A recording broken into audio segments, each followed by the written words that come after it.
Balabha Girivara Dhadi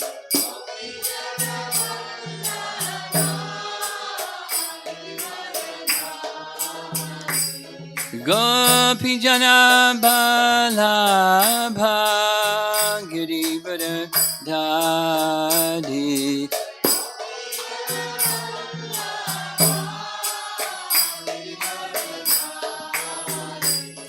Jasodanandana Brajajanarandana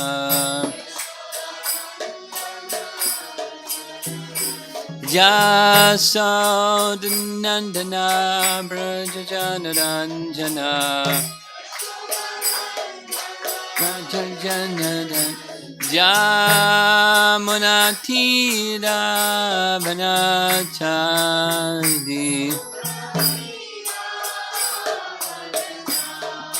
Jamunatira Vanachadi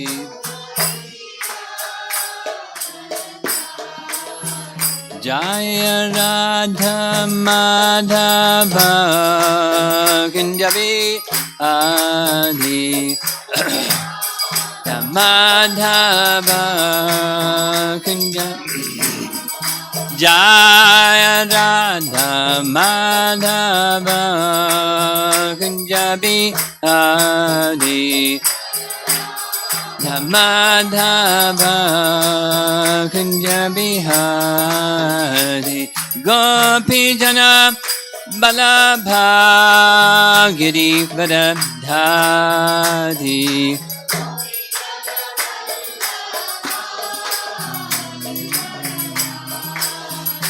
Gopijana Balabha Girivara Dhadi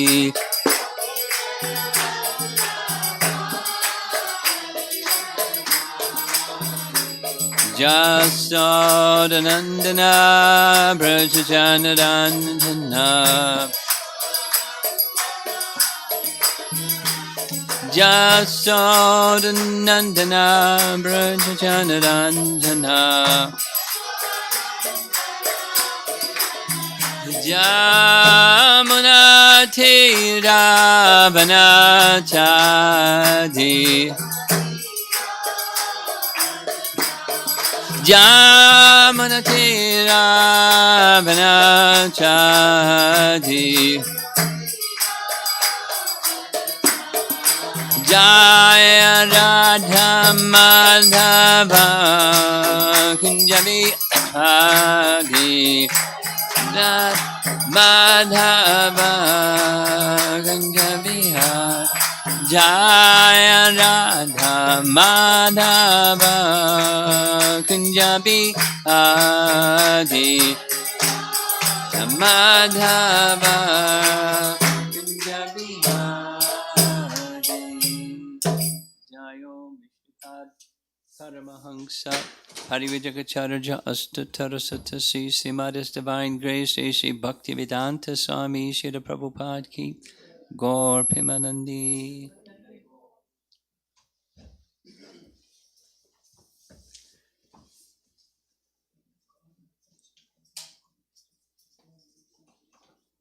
Yasodhanandana, should I just begin?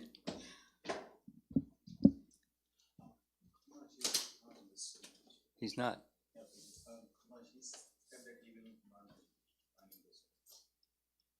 He said what? He said Zoom is not required. What's not required? Zoom is not required. That is not required, he said. So it is not a Zoom conference. It's only YouTube. Okay. YouTube live. No Zoom. No Zoom conference. Zoom, everybody.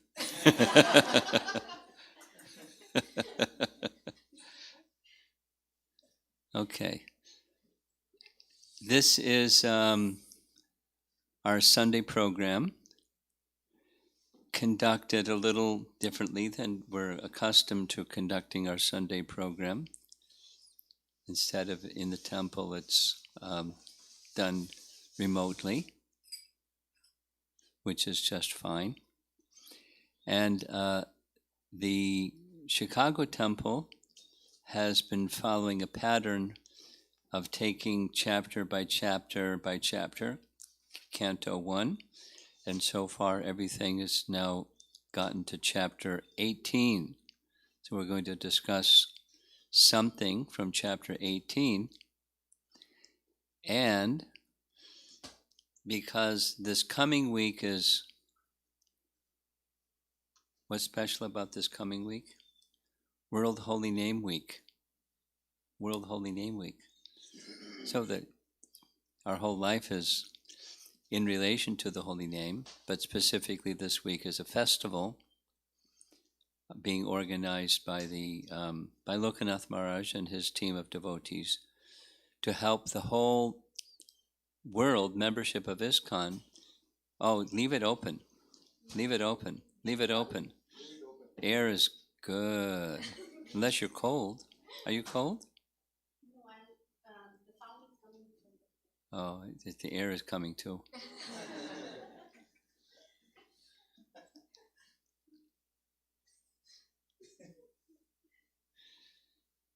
Maybe if it cools down or something and you get chilly back there. So back to Srimad Bhagavatam and World Holy Name Festival, or World Holy Name Week. And there's a theme for this particular year's.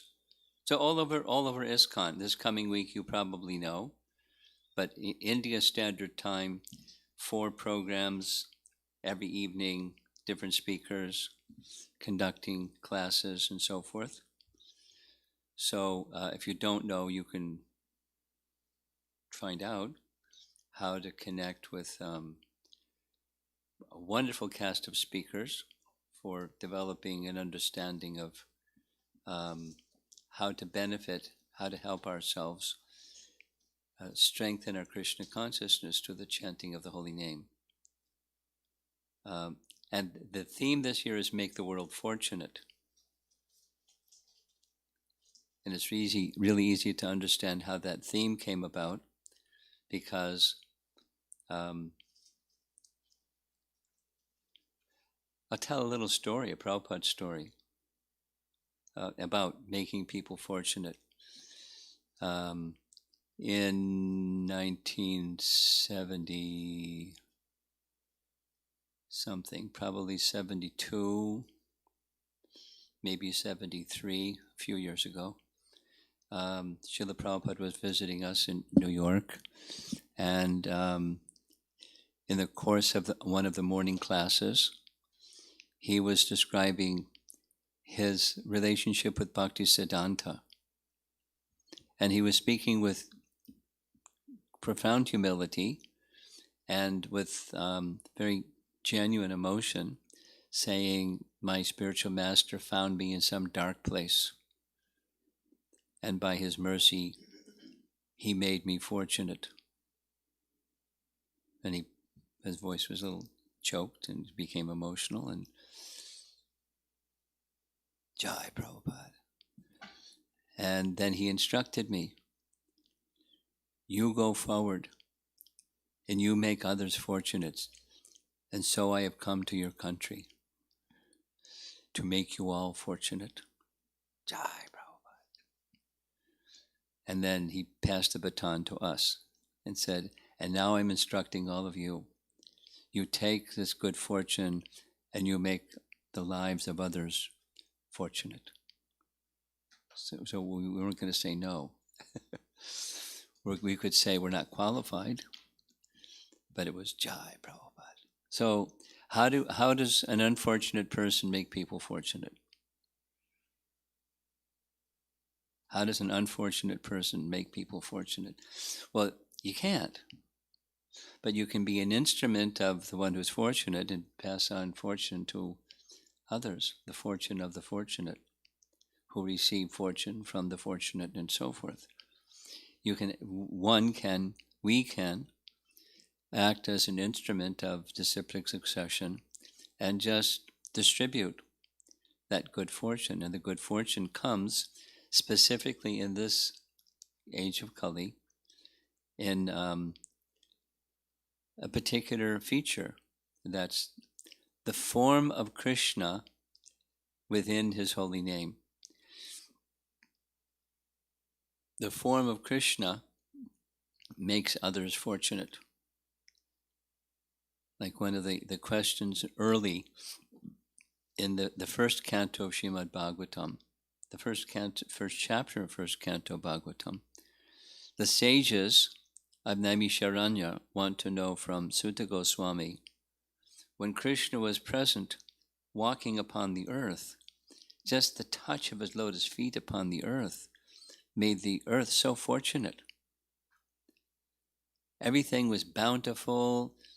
The disturbances on the planet, Krishna dismissed them by his great power. But now Krishna is gone. So what will make people, where will religious principles take shelter now?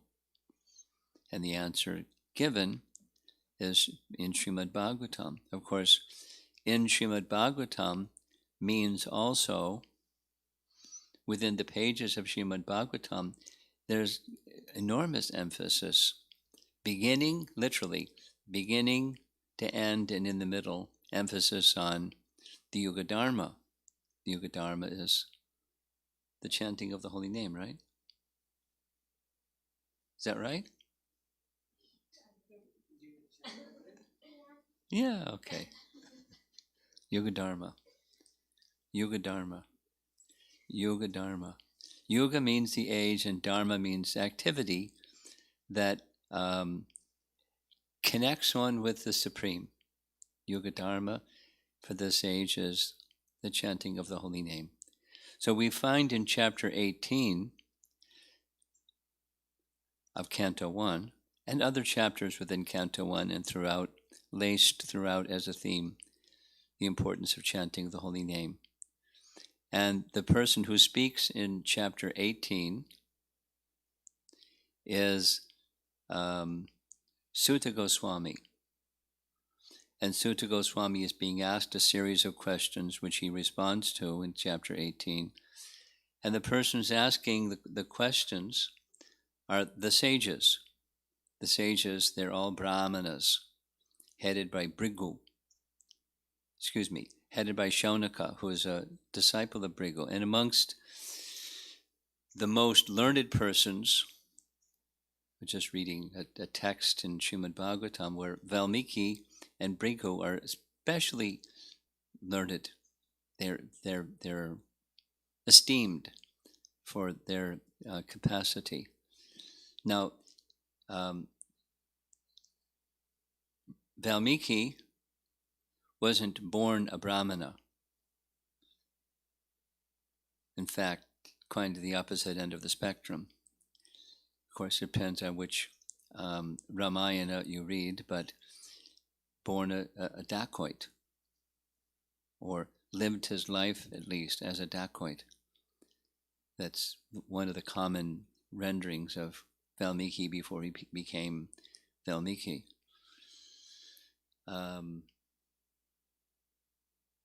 Other renderings within the Bhagavatam, he's the son of Varuna, but how that happened was he was within this anthill, and Varuna came along and washed away the anthill, and there was Valmiki, or Ratnakar, depending on the version that you receive, and he then gave him the name, born from an anthill. So, Shaunaka is the son of Bhrigu, like Valmiki, vastly learned. And he was the eldest and leading persons amongst the sages, and they're brahmanas. But the person that they're hearing from is Sutta.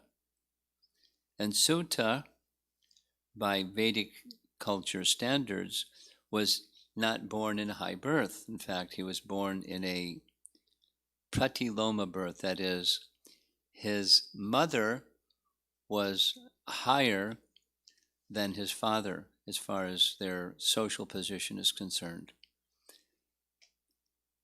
But so Ramaharshan, his father, was respected by Vyasadeva enough that Vyasadeva entrusted him, when he divided and compiled the Vedas, he entrusted him with all the Puranic portion of the literatures of the Vedas. And then he in turn taught his son Sutta. So Sutta, by material standards, his birth was not a high birth. And yet he's being honored by the sages who are Brahmin by birth.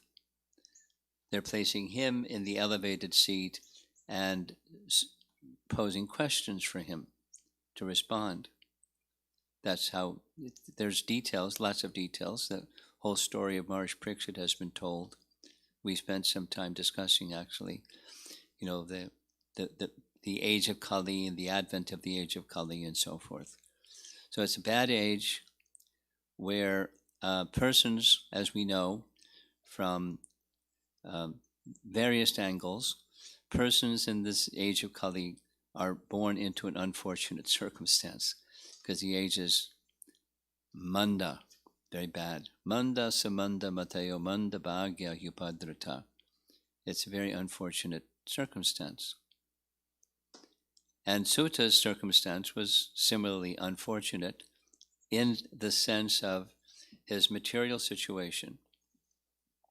So just to go into it a little bit, those who are twice born are considered twice born because one of the requirements for the twice born is that they observe the purificatory processes. They're called samskaras. And there's a number of them. And the samskaras, the first of them is the samskara prior to conception. And so the point, without going into much of the detail, in this age of Kali, persons rarely, hardly ever, observe Garbhadan Samskara, the purificatory procedure prior to conception. Therefore, by birth, having not undergone that purificatory process, by birth one is not Brahmana, one is not qualified, Dvija Bandhu, the son of a twice born, even if one's mother and father are twice born. Without samskaras, it's not what brahmanas are made of. So everyone in this age of Kali, generally speaking, that's not observed, and so persons are not in that Dvija category, brahmanas, kshatriyas, or vaishyas. Everyone is in the Sudra or lower category by birth. So this is this age of Kali. And how to make the unfortunate fortunate. That's the theme of the World Holy Name Week. And here we have it in the verses of this 18th chapter, where Sutta Goswami is being asked questions by these very elevated, highly learned Brahmins. And he's feeling a little overwhelmed. You're most qualified and you're presenting questions to me. And how has he gotten that position? By being made fortunate. And there's two mentions of how he's made fortunate. He's made fortunate by association of the fortunate. And he's made fortunate by the chanting of the holy name, because the chanting of the holy name is the means of, in this age of Kali in particular, but at any time, to eradicate the reactions to one's past misdeeds that result in misfortune. We're the architects of our good fortune and ill fortune. That's taught in Bhagavad Gita. Sadasad yoni janmasu. Nice verse from Bhagavad Gita.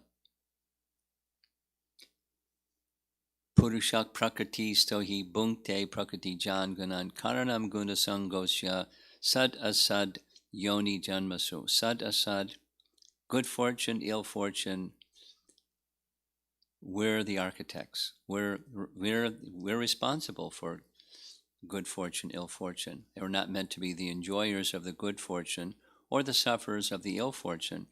We're meant to go beyond good fortune, ill fortune. That's the teaching of Bhagavad Gita.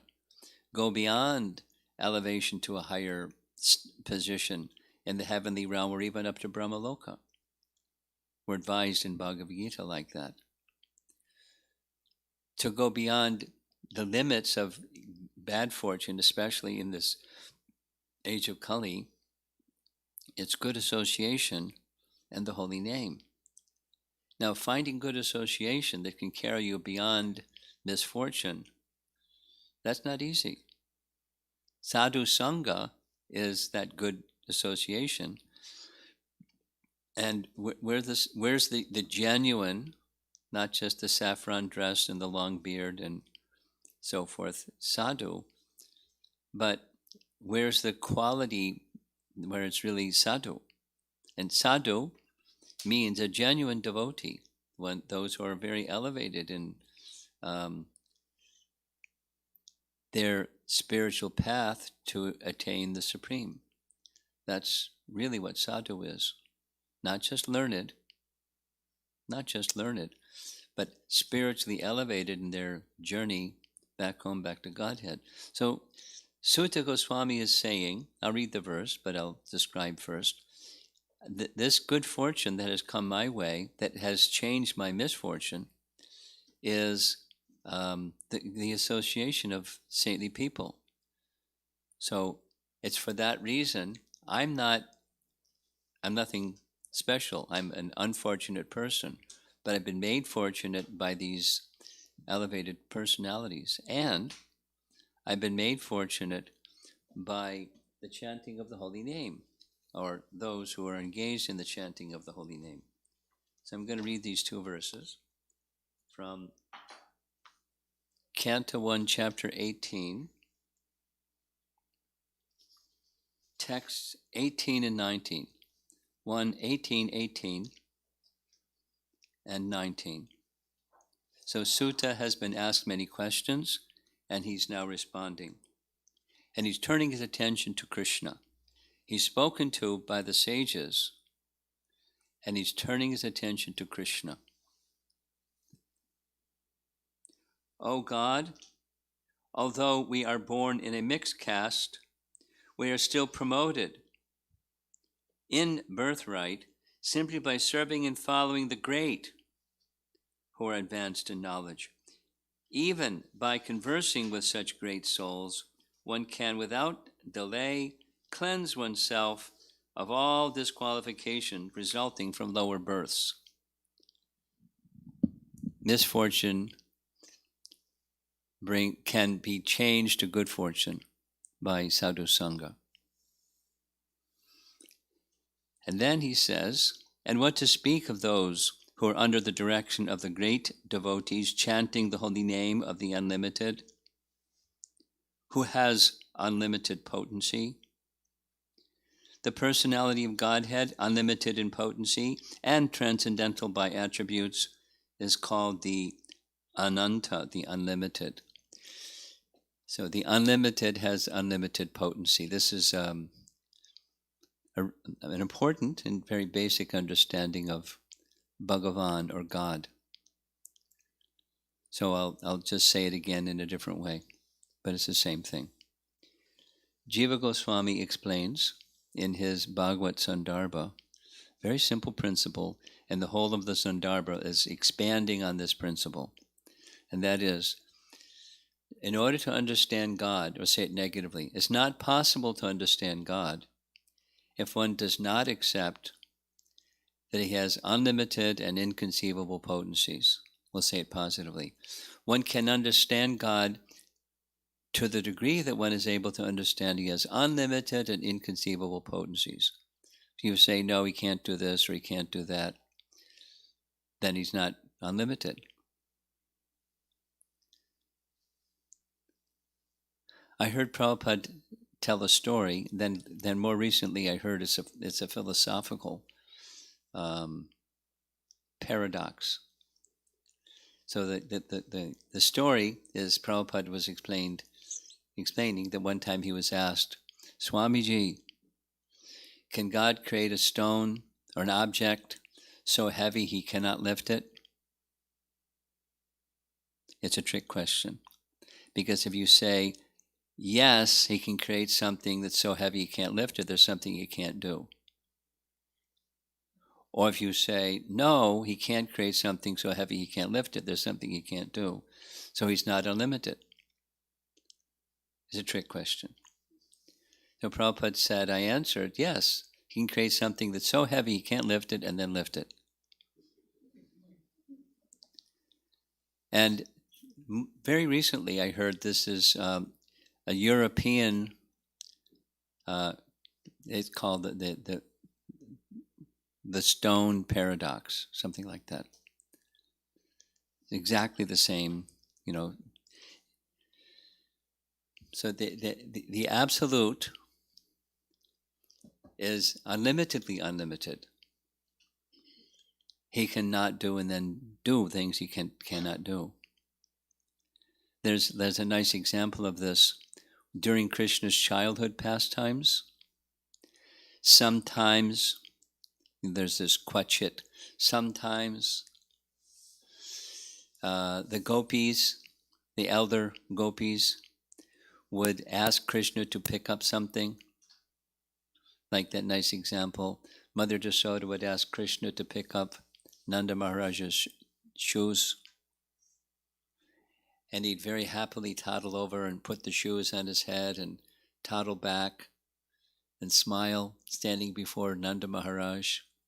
And who can imagine what Nanda Maharaj was feeling, and Mother Jasoda was feeling, and Krishna was feeling? He's the personality of Godhead. But they don't see him like that. They see him as their darling little boy. And sometimes they would say to pick up something that he couldn't pick up. So he would go over to that something and just point at it, touch it, and smile. Like, he didn't say, he couldn't even talk yet, but, couldn't say, I can't pick it up, it's too heavy. But he could understand. And then he lifts Govardhan Hill.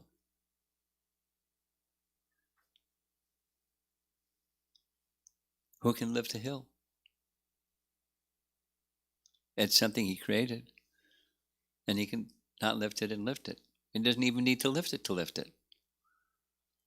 He doesn't even need to say it's some magic mantra and the hill levitates. He can just will something and it happens. He's unlimited. And similarly, within the names of the unlimited, there's unlimited potency.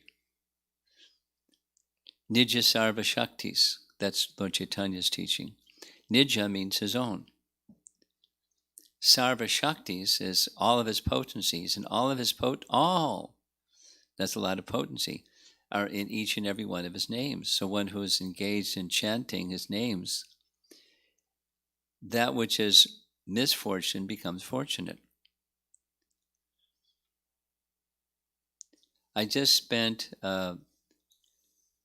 today, I think I can share this, I just spent a 2.5 hour Zoom call with a very learned devotee who was explaining one of the chapters of Srimad Bhagavatam, Uddhava Gita, where Uddhava is asking Krishna to explain about deity worship. It's very elaborate.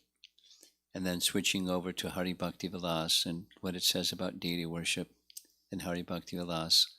And it's a voluminous book written by Sanatan Goswami or compiled by Gopal Bhatta and written in its published form by Sanatan Goswami. Very, very elaborate descriptions. And of course, in all of that description, it's not just deity worship. It's also that's a form of the Lord that's accessible for those who are seeking connection with the source of everything in this age through deity worship. But the most accessible form of approaching the Supreme Lord is through the holy name. And with the deity worship, there's prior qualification and so many rules.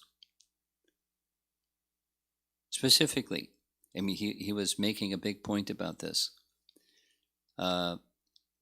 Worship of deity requires second initiation, certainly in our temples. But, Hari Bhaktivilas doesn't just say in temples. Now, it's very common practice in the world of ISKCON and outside the world of ISKCON, that people will go to purchase deities in a marketplace where they make deities and take the deity home. Then they may even have an installation ceremony by some priest or something. But Hari Bhaktivilas is specifying by the twice-born. Now, many people don't do that. And there's different reasons why people don't do that.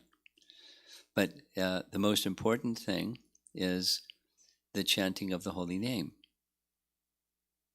And the chanting of the holy name doesn't make one twice-born, it makes one better than twice-born, but it helps to qualify one to receive mantras through which one worships the deity.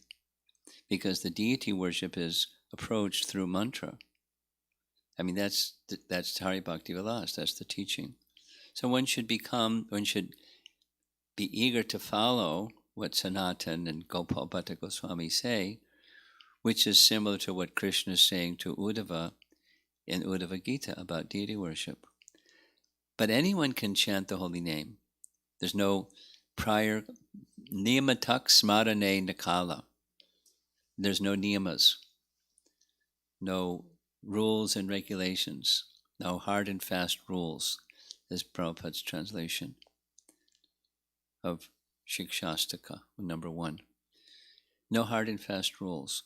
And so anyone can chant, and even if imperfectly performed, chanting,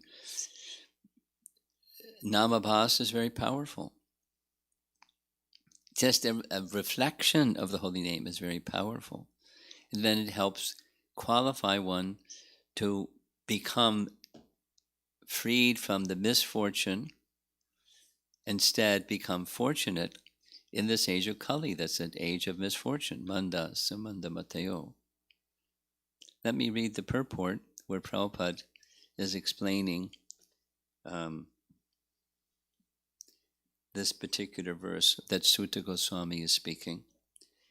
The Dvijabandhu, or less intelligent, uncultured men, born of higher castes, put forward many arguments against lower class men becoming brahmanas in this life. They argue that birth in a family of Shudras or less than Shudras is made possible by one's previous sinful acts, and that one therefore has to complete the terms of disadvantages due to lower birth. To answer these false logicians, Srimad Bhagavatam asserts that one who chants the holy name of the Lord under the direction of a pure devotee can at once get free from the disadvantages due to a lower caste birth, which is the case of Sutta, and it's the case of persons born in the age of Kali, according to scripture. Everyone. Almost everyone. By and large, everyone. Some exceptions, but otherwise, everyone. By the messages already described.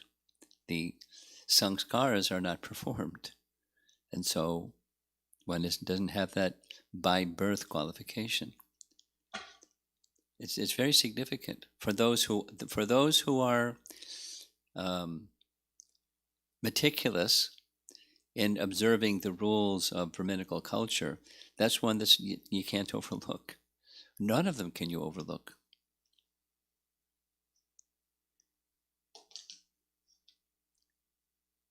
Prabhupada speaks about the 10 offenses. To chant the holy name under the direction of a pure devotee is offenseless chanting. Offenseless chanting of the holy name of the Lord is transcendental, and therefore such chanting can at once purify one from the effects of all kinds of previous sins. The offenseless chanting indicates that one has fully understood the transcendental nature of the holy name and has thus surrendered unto the Lord. Transcendentally, the holy name of the Lord and the Lord himself are identical, being absolute. The holy name of the Lord is as powerful as the Lord. The Lord is all-powerful, personality Godhead, and he has innumerable names which are none different from him, and are equally powerful also. The last word of Bhagavad Gita asserts that one who surrenders fully unto him is protected from all sins by the grace of the Lord. Since his name and he himself are identical, the holy name of the Lord can protect the devotee from all effects of sins. So it goes on, making the unfortunate fortunate. We'll go back to that. I mean, it was a very memorable, it's so many years ago, whatever the number is, nearly 50 years ago, Prabhupada speaking like that, it's still resonating. I was unfortunate. My spiritual master found me in a dark place, and he forced me to open eyes, and he made me fortunate. And then he instructed me. So we're being instructed to become fortunate and to make others fortunate. But again, well, who are we to make others fortunate? Just receive and transmit that which is given to you. And it's such an easy thing to chant. Anyone can do, regardless of anything. No material pre-qualification necessary. All other Vedic processes have some pre-qualification necessary. And chanting of the holy name, it doesn't have. And it's all benedictory, all powerful, and it can change our fortune. Combine that with sadhu sangha. And one of the best ways to get sadhu sangha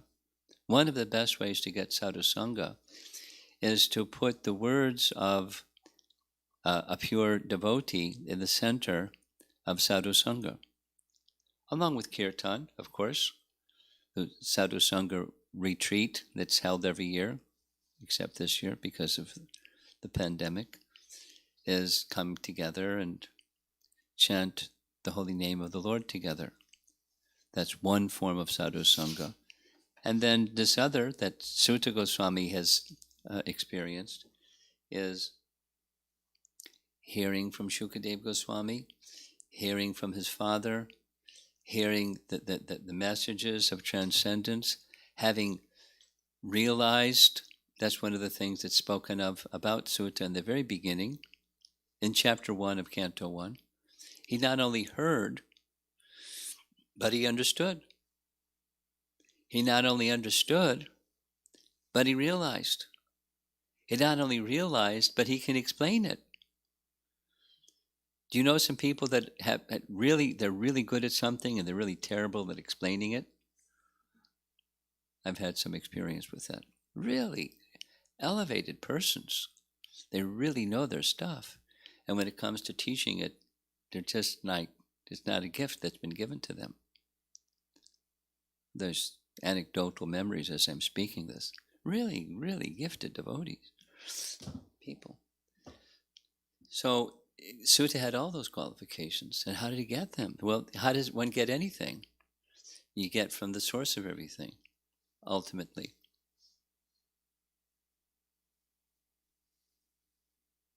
I was listening to Prabhupada explaining Yad Yadacharati Shreshtas Tat Tat Eve Tororjana, where he was explaining to a really new 26 Second Avenue young Western people audience. Like, they knew nothing about nothing. And so he was explaining that everyone has to accept a leader. Then he was giving examples. Even in animal society, bird society, you know, they come together, the pigeons come together, they don't go with the crows. The crows come together, they don't go with the ducks. The ducks go together, they don't go with the swans. And birds of a feather flock together. But even when there's a group, there's always a leader. After hearing that, I was watching the flock of geese flying in the sky, and they were just going in circles. But, they're all following the leader. There must have been some reason for why they were going in circles, but they're following the leader. Anyway, his point was, it's natural. And so, where does one get the ability to be a leader? In society, there are people that follow this group or that group, and there's always, whatever group, there's a leader. So that leader comes from an empowerment to be a leader. So why not just follow the leader of leaders? That was Prabhupada's argument. Why not take that opportunity? It's being the invitation from Krishna is there. Just follow him. He's the leader of leaders. And by following the leader of leaders, no more birth in this world. Who would say no? No more old age, no more disease, no more death. You can go ahead and pay your doctor bills and, etc. Or you can have no more doctor bills and no more disease, no more death, no more any difficulties like that. By taking the principle that's universal, follow leaders and follow the supreme leader. Misfortune becomes good fortune. So how are people in this age of Kali to do that? And these same two things spoken by Sutta in this chapter, Sadhu Sangha and Nam Sankirtan, the presence of the Lord, easily accessible to anyone, everyone. No disqualification or that bars you, no prior qualification needed. Chant the holy name. Of course, as one chants the holy name, there are some conditions to get the full benefit, and that's don't make offense. So we learn what are the offenses and try to avoid the offenses and try to serve, not just for the sake of liberation, of getting free from unwanted things, but gradually as one progresses to come to the position where one just wants to be the servant of the master of all masters, the Lord of all lords, the supreme, the Ananta, the unlimited, all-powerful supreme, and just to be in the service of the supreme and chanting in that mood. Well, it's not easy to always chant in that mood because of our contaminations. Try it.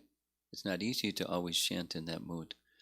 But if we continue to try to be in service to the name, then this offenseless chanting can come and one can be transported more swiftly than any other method found within the Vedas or anywhere. Is this chanting of the holy name in particularly one more time in the association of sadhus. And sadhu in one sense simply means the devotees. They're becoming purified. Those are the sadhus. Those who are mature in that purified state, that's especially valuable. But that's also an endowment or a gift from the personality of Godhead, so they've received by Sadhu Sangha and Nam Sankirtan. So that's our topic for this evening. Make the world fortunate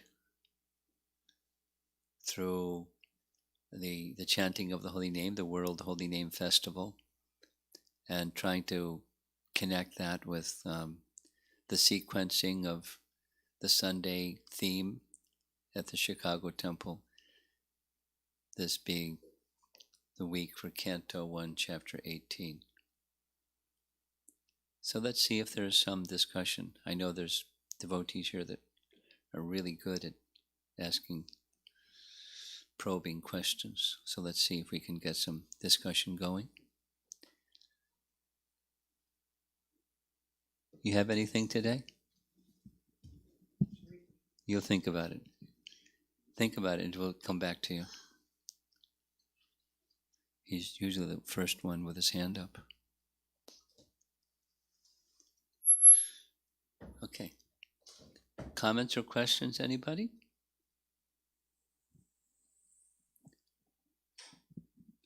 We have some online ones already?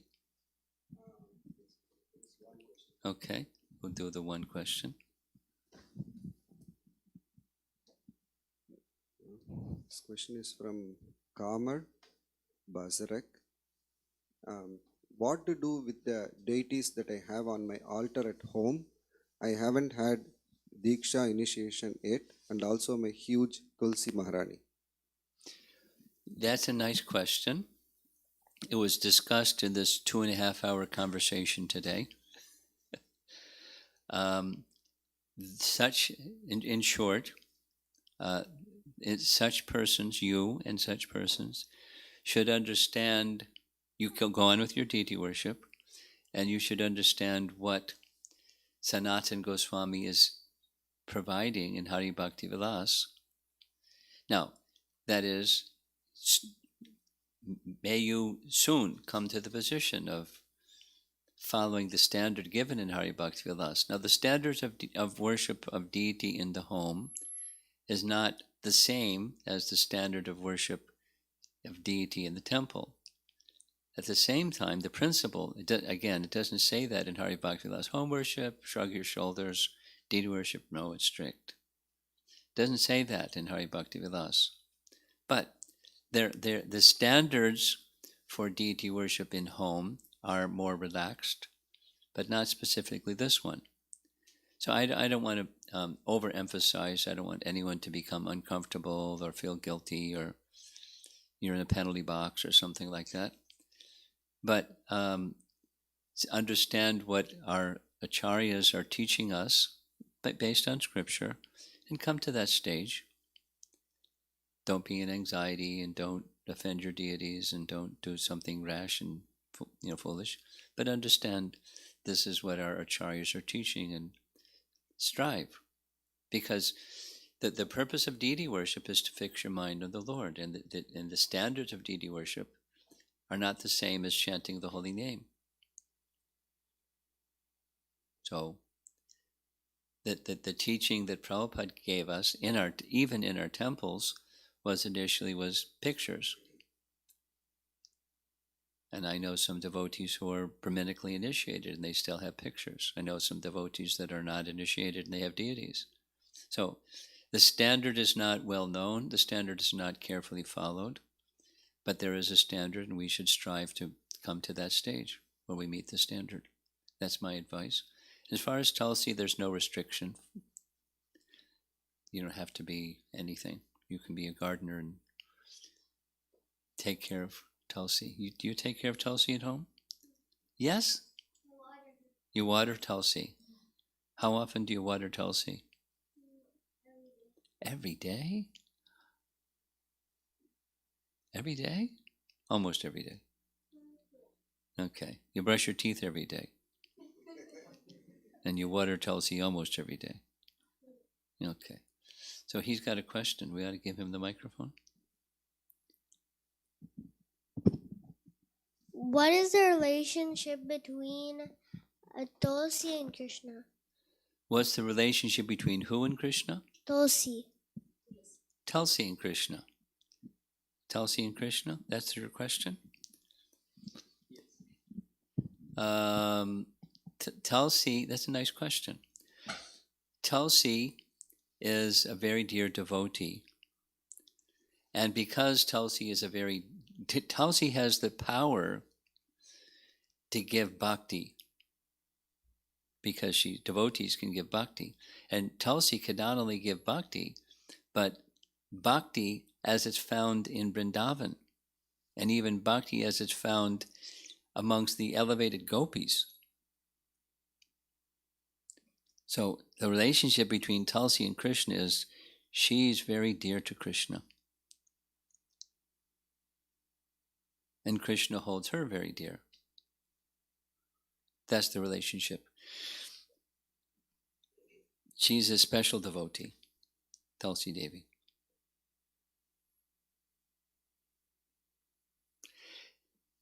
It's said in deity worship teachings that when articles are offered, when food items, bhoga, is offered to Krishna, it must be offered with Tulsi. So some people don't have Tulsi in their home, but they want to offer it to Krishna, so you can offer to Krishna. But Krishna is especially pleased and accepts offerings, especially likes the offerings made when offered with Tulsi leaves. Do you do that too? Do you help pick the Tulsi leaf sometimes? Yeah? There's times when to pick Tulsi in procedures. That's nice to learn too. But for now, you can probably just do it. But in time, you can learn. There's some procedures. Ask some Tulsi pujaris, they'll teach you. Okay?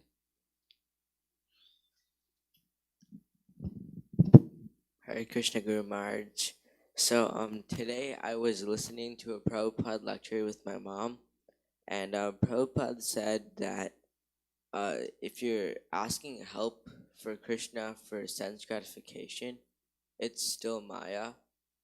But then other people have also told me that I should, whenever I feel like I need help, I should ask Krishna if that's even materially or spiritually. Yeah. So my question is, I'm a little confused on which side I should go with. Ask. It according to Bhagavad Gita, and Prabhupada would refer to this verse, 4 types of pious people render devotional service unto me.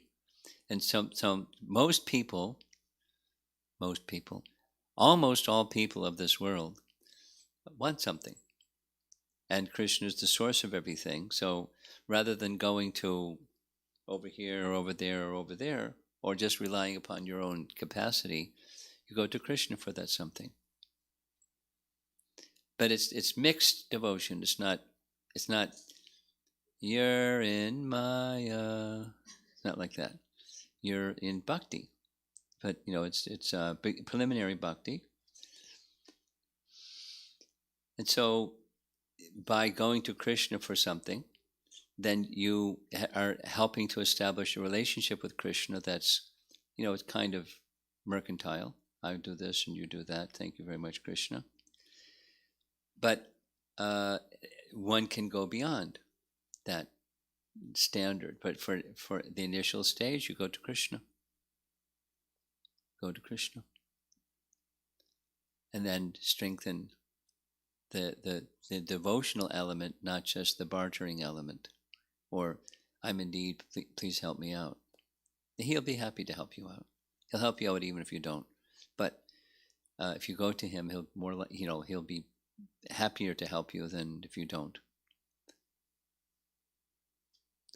Just like, your relationships in your family.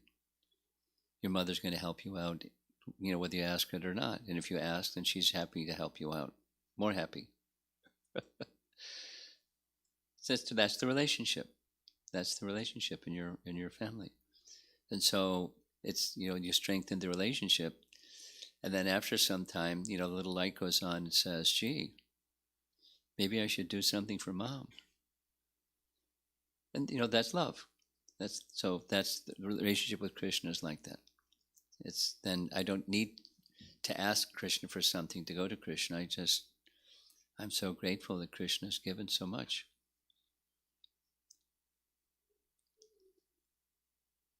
Okay. Back in the back row. Take the microphone in the front row and then pass it back. Thanks. Hare Krishna Guru Maharaj. In Purushottam month and Kartik month, is there any similarity, or which is more powerful, or Which is more powerful?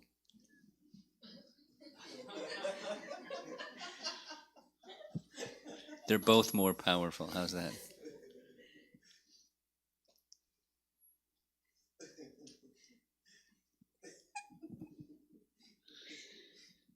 My understanding is that Damodar month is especially powerful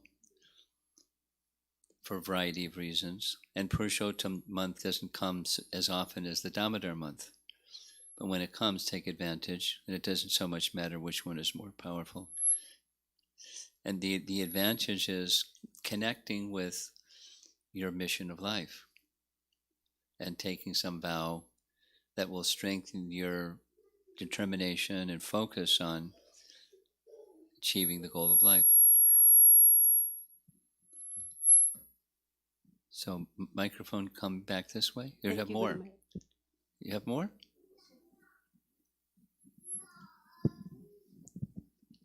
Maharaj, in your discussion with that Prabhu regarding deity worship, Yeah. does Gaurnitai worship discussion came?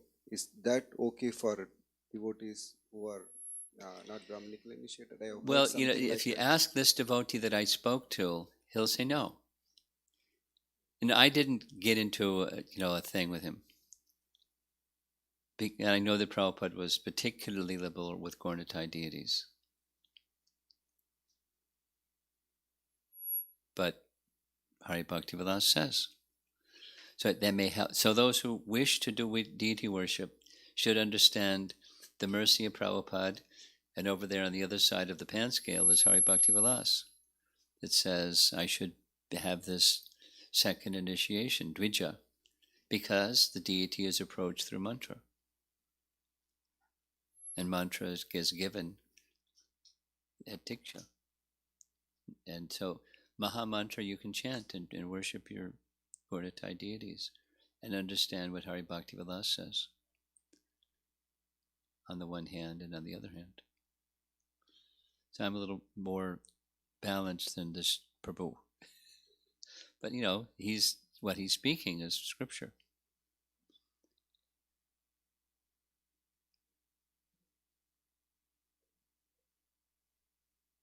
Question from Anand Prabhu. Thank you for sharing your wonderful faith in how Krishna and his holy name is unlimitedly and inconceivably potent. Now, there are times where fulfillment of our needs may depend on other people, and other people might not be cooperative, might even be unreasonably non cooperative. Where do we draw the line between making practical efforts to deal with it and just leave it and depend on Krishna to make arrangements if he desires so? That requires intelligence and understanding time, place, circumstance. Ultimately, we're not dependent on other people. Ultimately, dependent upon Krishna. Now, if anyway, all of this gets into time, place, circumstance kind of considerations. There's not a cookie cutter answer to this kind of a question. One requires intelligence to discern what's appropriate in this particular time, place, circumstance.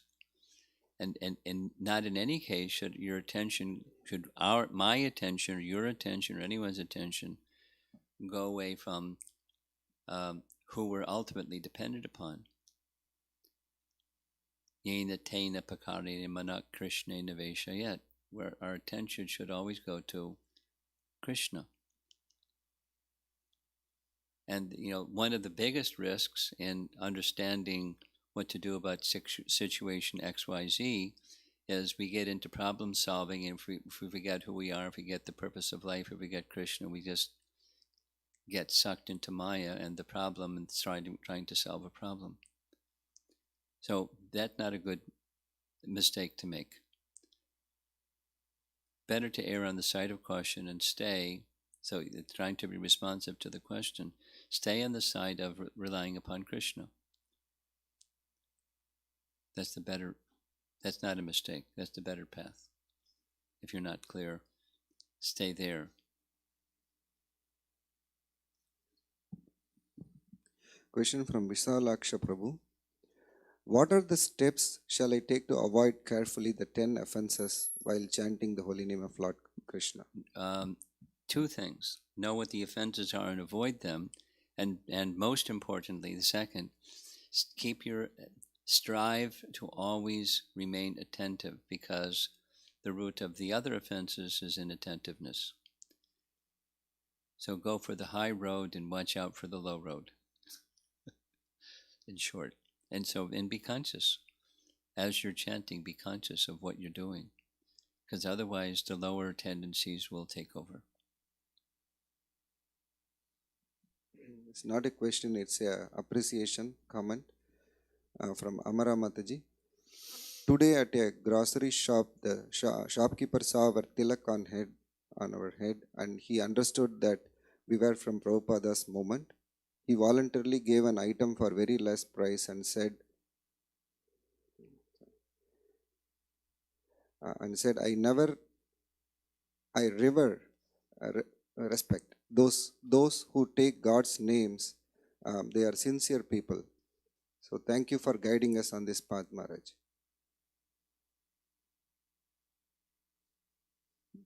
Thank the shopkeeper.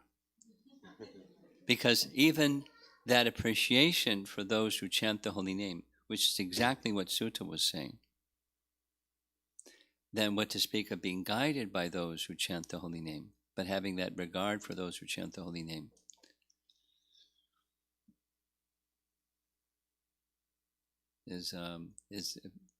That's it, very valuable spiritual assets in life. Okay. Is there a difference in worshipping the deity form of Tulsi Devi versus having her plant form on the altar? I have seen some temple altars have the deity, and some home altars have the deity but not Tulsi in the plant form. We're going to allow this young man to answer that question. Do you understand the question? Some persons have a deity form or picture form or something of Tulsi Devi, of Vrinda Devi. I'm speaking to you. I'm speaking to you. And then some people have on their altar a Tulsi plant. So the question is there some difference? And yeah, there's some difference. You can't pick the leaves from the deity and offer it to Krishna on the altar, or when you make your offerings, or a picture or a photograph of Vrinda Devi. So spiritually, there's a oneness, and there's also a difference. Now, you can.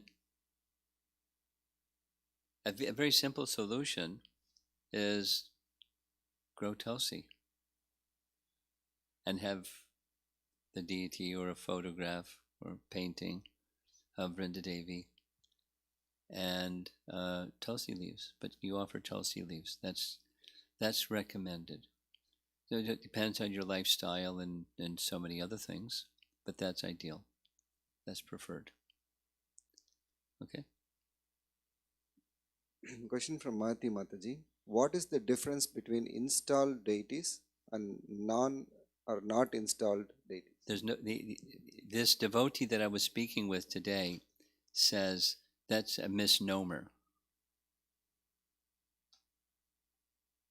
Uninstalled deities is a misnomer. It's not deity, it's dolls. That's his statement. So deity means it's a form of the Lord, and you invite consciously, and the Lord accepts your invitation to receive your worship. It's not something, you just make up or go to a shop and buy something and stick it on your shelf or something like that. Krishna's not obliged. Krishna's not there. The there is by invitation, by consciousness, not by mechanics. So that's his position. And the procedure of installing deities is very simple. There's elaborate and there's very simple. This is from our head pujari in Mayapur. You know where Mayapur is? You know where Mayapur is? Where Lord Chaitanya appeared? Yeah, it's a place in India. It's where Lord Chaitanya appeared. You know who is Lord Chaitanya? It's where Lord Chaitanya appeared, is Mayapur. So there's the head pujari is named Janani Vas. I had some discussion about this on not installed deities, and he had a similar, there's no such thing, answer. And he said installation is very simple. It can be as simple as perform abhishek, dress the deity in new clothing, offer bhoga, and perform arti. Installed? Now, of course, with the intention, because the intention of the worshipper is of utmost importance, but it can be that simple. Installed? Anything further? Anything else in the room? Yes, I thought so. Hare Krishna Guru Maharaj. This question is about the free will, Guru Maharaj, the free will which we have, right? I compare this with the train track versus we drive the car on the road. When something Krishna plans, it's like a train track, so it reaches the destination correctly. So the point here is like with our free will, sometimes we make mistake. Krishna gives this free will, and how to even surrender that free will also to Krishna. How to surrender the free will to Krishna. Follow Yes. his instructions. You have a daughter, right? Yeah. So she has free will, right?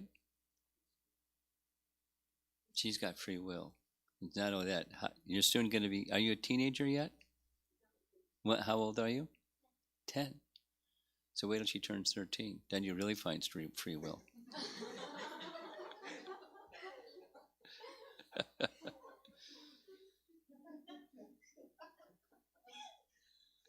And she's going to start, deciding things as in that transition stage from the child to a youth to adult. So, the surrender of free will is called love. And it's not like you lose your free will, but you submit your free will to the object of love. We were discussing in class this morning. Did you hear the class this morning? Remotely? Okay. Here's a Nectar Devotion class, mini. Within the science of bhakti rasa, loving relationships with Krishna, there's different parts, and one of those different parts is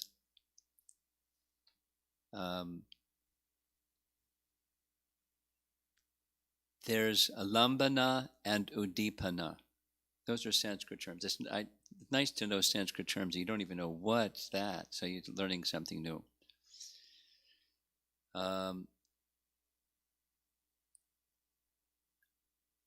Alambana has two parts: the abode of love, ashraya, and the object of love, vishaya. So it's voluntary. There's free will in both directions. The abode of love and the object of love. And there's a relationship in that abode of love and the object of love. So the loving relationship is where love is dedicated to the object of love. And it doesn't have to be the personality of God. It can be in any relationship. But to be rasa, bhakti rasa, then it has to involve the personality of Godhead. So let's just say, you and your daughter. I hope you don't mind me picking on you like this. But, you love your daughter, and you know that she has free will. And between the two of you, there's Krishna, who you're both, consciously or not, you're both subservient to. He's the leader. Now you're the father and she's the daughter, and one day she's going to grow up and become a young adult, and she'll make her own decisions. But then still there's Krishna, the leader that you're both submitting to. Your life is going to change, her life is going to change, and that part, Krishna being, the object of love. So the surrendering your free will and her free will is consummated or made perfect by making that connection with Krishna. That things may change otherwise, but that doesn't change. The nature and the flavor of that relationship with Krishna, and then in turn the relationship between father and daughter, or husband and wife, or friend and friend, or whatever and whatever. There's dynamics in all of those things, but there's the constant that makes it bhakti rasa, where your will is surrendered or directed to Krishna. Krishna's at the center in all things, in the workplace, in the home, in the marketplace, in your temple, in your deity room, wherever you are. There's one thing that's constant, and that's focusing upon Krishna. That's what it looks like. It's going to be a little different for each of us, but the principle is dedication, making choice where Krishna is at the center of that choice. Pleasing Krishna is at the center of that choice. Okay? Thank you, Guru. Okay.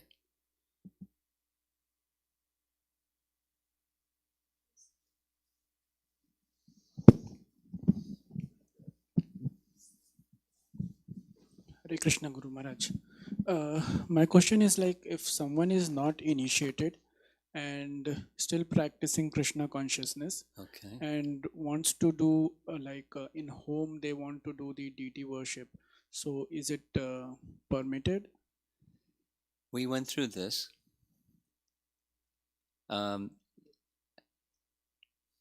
Such person should be encouraged. I'm just repeating what I heard today for 2.5 hours. Such person should be encouraged to come to the stage where they are second initiated. Now, doesn't say they cannot, doesn't say they should not. It just says, aspire to, that aspiration should be connected with another aspiration. So, can they? Sure, they can. It goes out all over the place. This particular devotee may be flailing his arms and saying, "Wait a minute, I'm blowing the whistle, saying, you're out of bounds. You're not following Hari Bhakti Vilas. Follow Hari Bhakti Vilas, Prabhu." I mean, that's not his tone, but he wants to encourage people to come to that stage where they're following Hari Bhakti Vilas, because that's our guidelines. And guidelines means it's from a little more detail. There's sections of the Vedas that deal specifically with deity worship, and it's Vaidika. And then there's another section that's the Agamas, that's also Vedic, and it's for persons who are following the Pancharatrika system, which is us. Our system is a combination, it's a little technical, of Vedic and the Agamas. So, like for example, chanting Purusha Sukta. In our line, chanting a Purusha Sukta is common. Amongst Vaishnavas, that's a Vedic procedure. And the Purusha Suktas are the Rig Veda mantras. They're to be chanted by Brahmanas, or those that are being trained to become Brahmanas. So we do that along with other things that are in this other section. So it's in order to have deity worship effective, the sentiment is necessary, has to be there, and procedures have to be there. With the chanting of the holy name, the procedures don't have to be there. Nirma taksmaranika. So if you want to do, you or someone that you described wants to, then let me become qualified. So is it doable? Yes, it's doable. And just adding the and emphasis, strive to follow the agamas or the Panchatrika system, or the Hari Bhakti Vilas is the summary of all those things. It says right in the beginning, that's what this is. This is a statement from these sources by our authority, Sanatana Goswami and Gopal Bhatta Goswami. This is how we're being guided. So strive to come to that stage, such a person you described. And yes, they can. And especially they should, because that's easier. The other is, not as easy. Strive to become qualified. Thank you, Guru Maharaj. Okay. Okay, yes.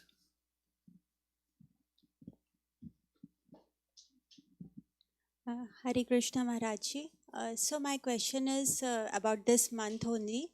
So Purushottam month. So I was not knowing much about this month, and I was just hearing from some devotees like videos that what to do and the importance of this month. So everywhere, like I was listening that Jagannath Ashtakam is recommended. We should listen in this month or recite. So is there any story behind it, or like it's just? I should probably spend a few hours researching, but right off, I haven't done that. And its main purpose is adjusting the calendar, because the Vedic calendar is a combination of solar and lunar. The solar calendar has no such adjustment. The lunar calendar has no such adjustment. The Vedic calendar is adjusting the solar and the lunar calendar. And that's what we're following. And this is an adjustment month. Without the technical of, what's all that adjustment thing about? It's technical, and it's a little complicated. So, but there's auspiciousness in that month because of that adjustment of the Vedic calendar, and it's following the authorities. And there's probably, a variety and maybe even an abundance of, Puranic stories connected with the month and so forth. Prabhupada didn't teach us those things. And, I'm more interested in things that Prabhupada taught us, so I haven't really gone to find out what's the Puranic story about Purushottam month. But you can go listen to YouTube channels and find out X, Y, Z different things and get a little confused. Yes, right. So I was thinking like in Damodar month, like because it was related with Damodar Riza, right? That's easy. Yeah, it's the same thing. I was, what is there No, some Purushottam story? month is not like that. Damodar month is very, very, very clear. And then back to her question, the Damodar month is special. Yes. And the other is, it's more pragmatic than it is otherwise. But, it's special, so we do something. Thank you, Maharaj. Okay. How about you? You got any? No, you, not your son, you. Anything? Okay. We're done. Yes? Thank you very much, Prabhupada Ki Jai.